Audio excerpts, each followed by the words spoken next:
क्या भैया, 40 देखते रुपए हैं का भाई पनीर कौन डालोगे, किसको 5 बेवकूफ रुपए का बनाता है। मिर्च, 10 रुपए का मसाला और बेच रहे हो वीडियो 250 पसंद आए रुपए का। लाइक और सब्सक्राइब करके जाना भाई। थोड़ी तो इंसानियत रखो भैया, ऐसे अपने देश वालों को ठगोगे तो अपना देश कैसे आगे बढ़ेगा।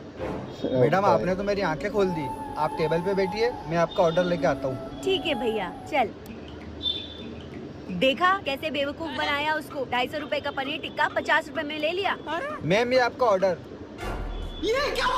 ओ ये क्या है भाई भैया? 40 का पनीर, हमसे 5 की मिर्ची, चालाकी। 10 का मसाला।